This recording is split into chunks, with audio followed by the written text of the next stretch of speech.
guys, True Beauty Forever here, aka Natasha Redford Poetry, and today I wanted to do a drugstore back to school makeup tutorial for you guys.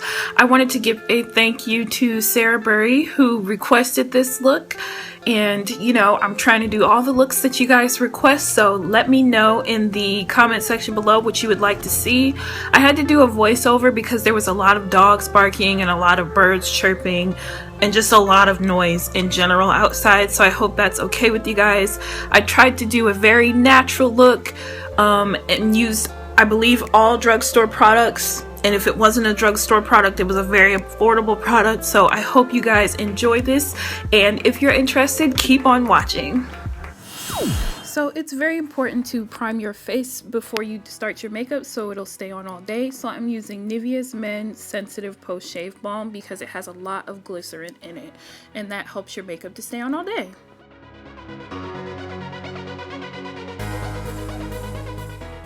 Next, I'm going to take my Maybelline Fit Me Matte Poreless Foundation in the shade Coconut, and as you'll see when I put it on, it is very yellow. The undertones are not the right shade for me, but I'm going to use it because it's a nice matte foundation, and a matte look would look nice for school because it's nice and natural. I'm using my Real Techniques buffing brush, which is also found at the drugstore, and I'm using downward motions to kind of make sure that the foundation is distributed along my face evenly, and then I'm going to use my hands to kind of blend out the foundation and make sure that there's no brush streaks on my face. Immediately after doing my foundation, I always make sure to use my NYC Smooth Skin Translucent Finishing Powder on my neck because I do have natural creases in my neck, and where you have creases, your product will crease if you don't set it. So that's what I'm doing now, and I'm also setting underneath my chin as well. Now I'm going to take my e.l.f. angled liner brush, and I believe it was only $2 at Walmart, and I'm taking my NYX Waiting for Tonight palette, and I'm going into the black eyeshadow to fill my eyebrows in. Now I love really dark brows, but I'm going to just use light feathery strokes so that it doesn't look too dramatic. Now if you are not as dark as me or you don't like dark brows, then do not use black, just use a dark brown instead, or whatever color will best suit your skin tone and eyebrow hairs. You know, do you. Also, I'm going for a straighter eyebrow look because I feel like it looks just a wee bit more natural than my usual brows. So yeah.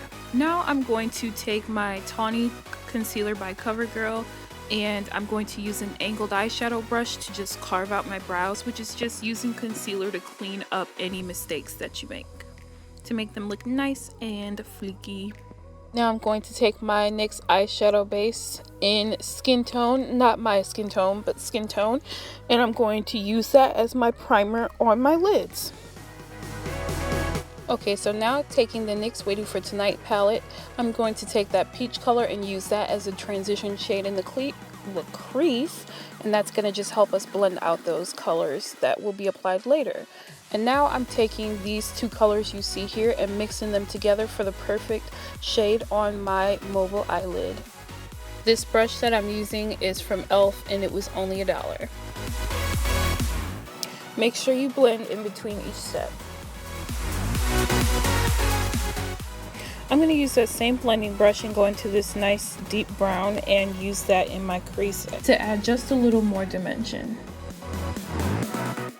Okay, so even though this is a natural school look, I felt like the crease needed a little bit more depth to it because that brown was close to my skin tone. So I'm just adding a little bit of black from the palette, and I'm just applying it along the outer V and a little bit into the crease just to add a little bit more depth to the look. And I'm going to smoke it out so that it doesn't look too harsh for the daytime.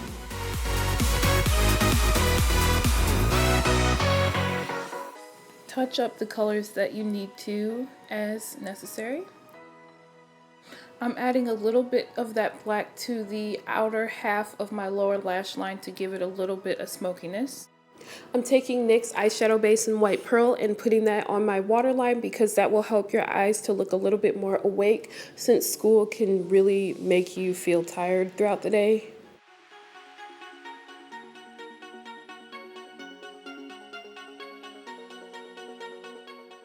So now we're going to use the LA Girl Pro Concealer, which is very affordable, and I'm using the shade Warm Honey, and I'm taking my NYX Above and Beyond Glam Concealer in Tan and mixing those two to give me a nice bright under eye and highlight the areas of my face that I want highlighted.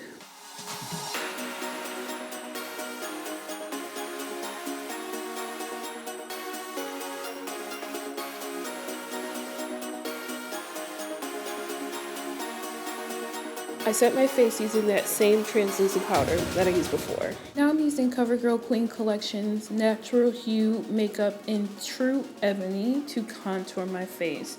And I'm contouring a little bit heavier since that undertone of foundation that I used was not the right undertone for me to darken up my skin a bit. I'm going to be taking a little bit of Bellamissimo Bronze by Milani to warm up my skin a little bit. Then you're going to see me use Wet n Wild's Mellow Wine blush, and I like it because it's a bit more pigmented, so I'm just applying that on my cheeks as well. I tried to use NYX eyeshadow in Sparks as a highlighter, but I didn't really like how it looked on myself, so you can try it if you have the shadow and see how it works for you because it didn't really work for me, so I don't recommend it, but I did want to show it because I did do it. Now I'm taking my Milani matte lipstick in Matte Blissful and applying that on my lips. Now I'm trying to wipe away that highlight because I felt like it made my face look ashy, so. And now the last step of this look is just applying a setting spray so that your makeup will stay in place, and I'm using NYX Matte Finish Spray because a matte look is the most natural for your skin. And then you just wait for that to dry. This is me awkwardly posing to show you that this is the finished look. So thank you so much for watching. Let me know what you want to see next in the comments below.